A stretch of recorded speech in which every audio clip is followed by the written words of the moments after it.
এক মুহূর্তের জন্য শাওর যেন স্থির হয়ে গেল। সে বুঝতেই পারছিল না সত্যিই কি বেলা তাকে অনুমতি দিল। পরের মুহূর্তে খুব ধীরে হাত বাড়িয়ে হেয়ার ব্যান্ডটা নিল। সে ধীরে ধীরে বেলার পিছনে এসে দাঁড়ালো। দু হাতে খুব আলতো করে বেলার সমস্ত চুল একসঙ্গে জড়ো করলো। চুলে তার আঙুলের স্পর্শ এতটাই সংযত ছিল যেন ফুলের পাপড়িও এর বেশি নরম হতে পারে না। বেলার বুকের ভেতরটা কেমন অদ্ভুতভাবে কেঁপে উঠল। তার নিঃশ্বাস ধীরে ধীরে ভারী হয়ে আসছে।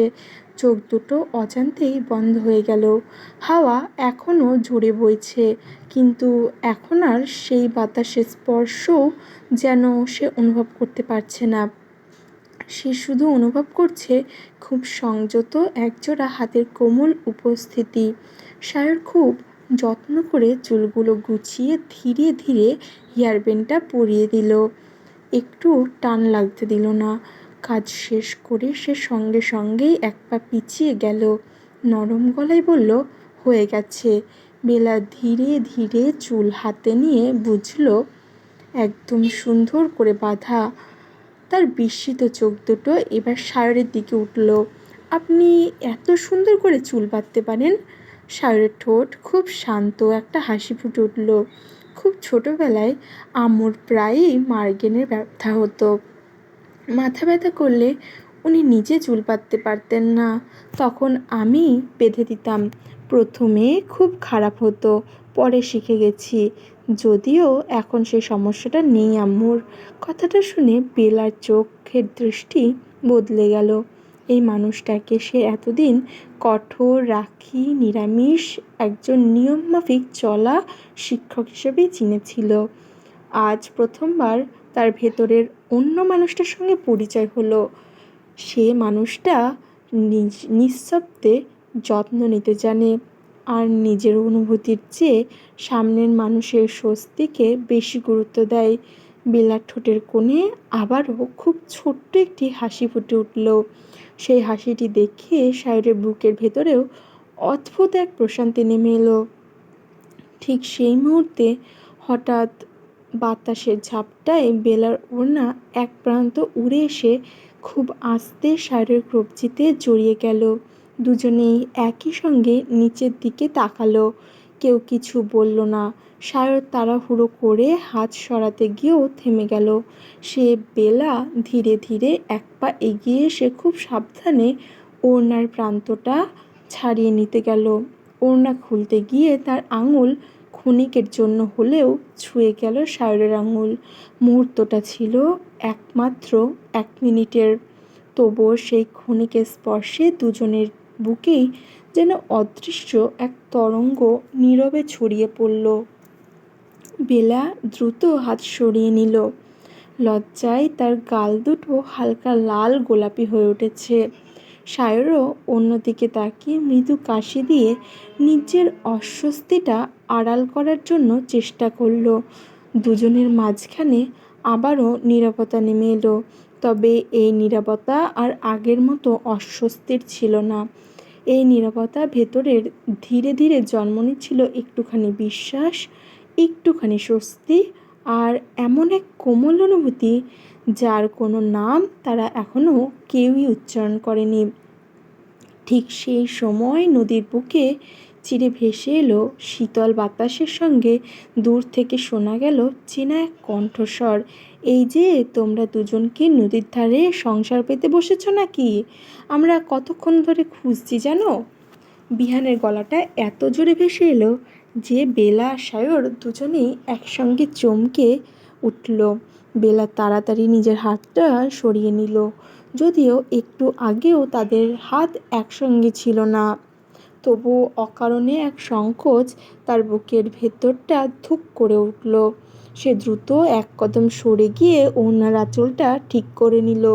অন্যদিকে সায়রও হালকা অপ্রস্তুত হয়ে গলাটা পরিষ্কার করল। মুখে স্বাভাবিক ভাব আনার চেষ্টা করলেও তার ঠোঁটের কোণে লেগে থাকা ক্ষীণ হাসিটা পুরোপুরি মিলিয়ে গেল না। কয়েক মুহূর্তের মধ্যেই হাঁটতে হাঁটতে তাদের কাছে এসে পৌঁছালো বিহান আর ইরা। বিহান এসে প্রথমেই দুজনের মুখের দিকে একবার তাকালো, তারপর চারপাশে তাকিয়ে এমন একটা ভাব করলো যেন খুব বড় কোনো রহস্যের সন্ধান পেয়ে গেছে। সে দুই হাত কোমরে রেখে নাটকীয় গলায় বলল, ব্যাপারটা সন্দেহজনক। ইরা ভ্রু কুঁচকে বলল, আবার কি হলো?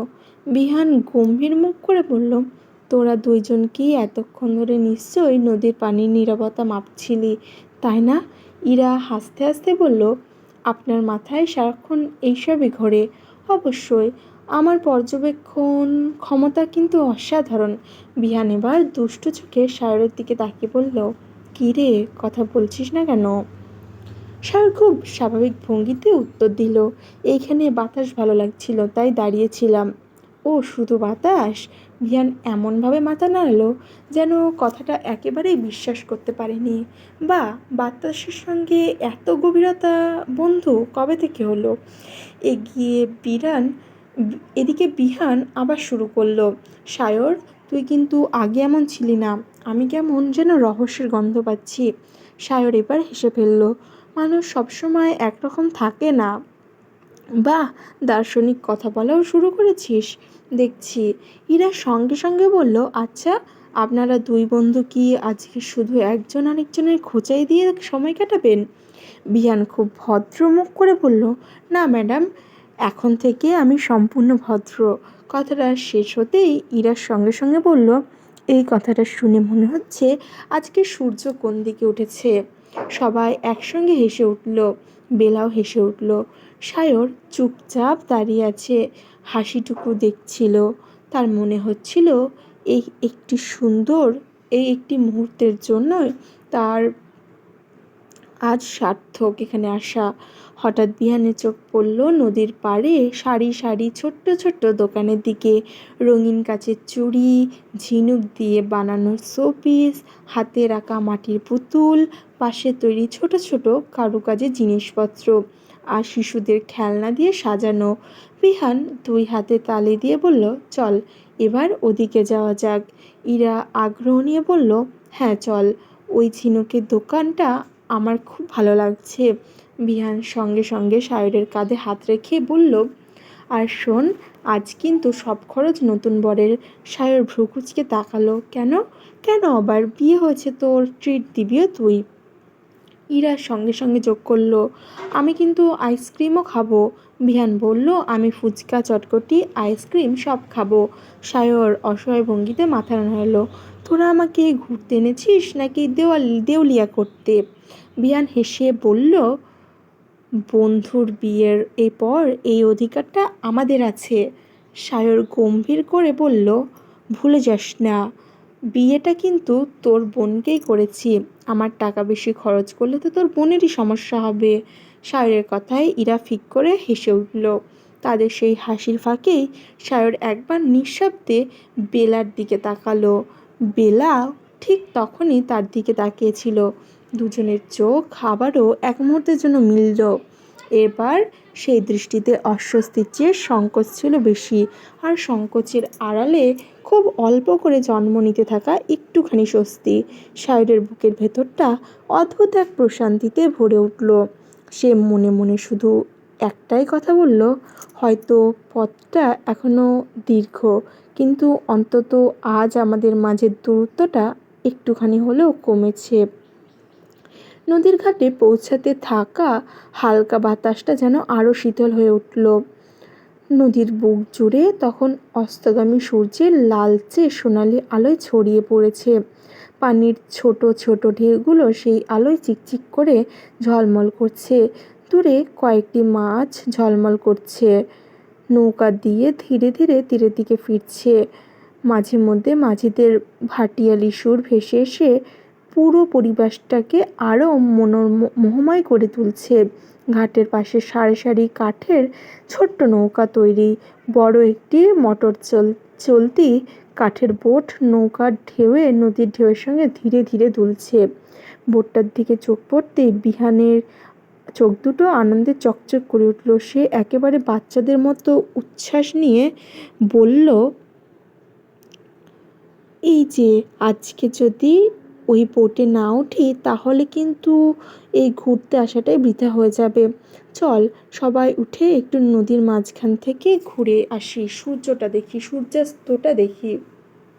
ইরা সঙ্গে সঙ্গে সায় দিল, একদম ঠিক বলেছেন, আপনি তো এমনিতেই নৌকায় উঠতে খুব পছন্দ করি। দুজনের উচ্ছ্বাস দেখে মাঝিও হেসে এগিয়ে এলো। আসেন বাবা, নদীর মাঝখানে নিয়ে যায়, এই সময় দৃশ্যটা খুব সুন্দর। কিন্তু চারপাশে সেই আনন্দের মাঝেও একজন মানুষের মুখে মুহূর্তে বিবর্ণ হয়ে গেল।